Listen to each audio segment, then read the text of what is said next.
Well, hello there. We're going to jump right in and talk about another mistake a lot of people make when starting a private practice, and it's DIYing too much. When you're first starting out, I get it. There's not a budget for a lot of things. There's not money. I get it. I've been there. I think we've all been there. We know it's like, how do I start a private practice? Do I take a loan? Do I just suck it up and use my own money?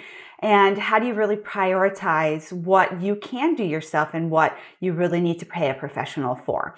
And so there's going to be a couple of things that I highly recommend that you don't do yourself. I'm going to talk about my first website that I had. I made it myself on WordPress, and it wasn't bad. I'm going to give myself a little credit here. It wasn't bad, but it didn't do anything. Nobody could find me. There wasn't any search engine optimization. There weren't really any second layer of technology on it. So it was really just a really basic website.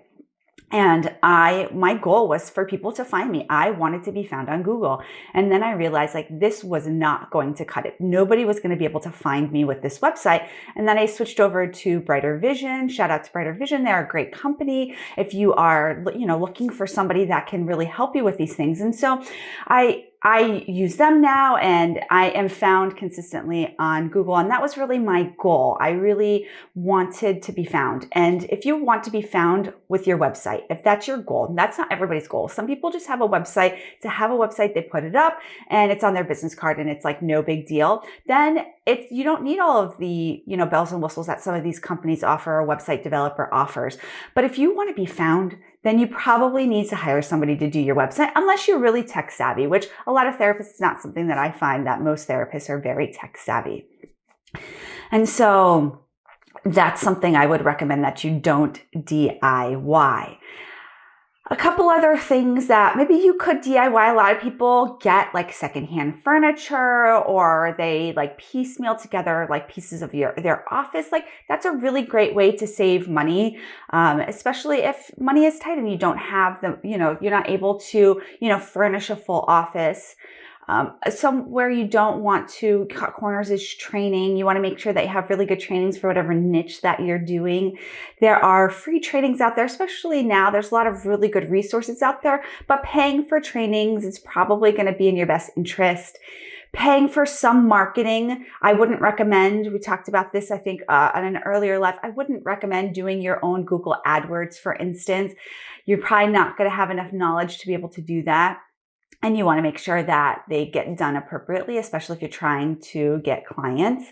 And so you want to make sure that you are not just DIYing your paperwork and grabbing paperwork from a bunch of different places, that you have attorney approved paperwork. That's going to be really important. Not just, I got hand-me-down paperwork. You want to make sure that your paperwork is really consistent, and that it covers all your bases, and that, we think of things like just, informed consent and, those kinds of things. But there's other paperwork that you really want to make sure you have ready to go for your practice. A lot of people struggle now with telehealth consent forms. They didn't have them, and they were really, at a loss of what to include in those forms, and making sure that you're not just, again, pulling it from somebody or some Facebook group where there's really no credibility, especially for your state. And so, there's a lot of different examples. If you are watching this, I want you to comment on something that maybe you DIY'd that didn't go well for you, that you regret doing, and maybe you hired somebody, or you just scrapped the project, altogether, and it really wasn't something that was worth it for you. So mine is my website. It's my mistake of DIYing. So I want to take a moment to thank our sponsor, TherapyNotes. If you're looking for an electronic health record that won't be a mistake from the beginning, I want you to do a consultation with them. They are great. They'll pick up the phone. They'll talk with you. They'll run you through all the great features that they have. And what they're wonderful at is that they will really do that when you are a customer. They will answer the phones. They will answer your emails. They'll walk you through whatever systems that you're struggling with, because there's going to be questions. We have questions all the time. And if you're looking for an electronic health record that has really great customer service, I want you to check out TherapyNotes. So going back to the DIYing, so I really want you to play off of your strengths. If you are really particularly great at something, then yes, I want you to DIY that. But if that's not a strength for you, or it's not even an interest for you, I want you to pay somebody.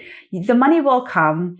The more that you invest in your business, the more money, if you're investing in the right way, if you're making smart moves, then the money will come back to you. The website for me, spending money on my website has come back to me like tenfold in the amount of clients that we get because we rank on the first page of Google. So I want you to think about what your goals are and how you can achieve what you want by doing what you can do and paying the people that you need to pay. Okay, everybody, I'm here most days at 3 p.m. and send me any questions that you have. Bye.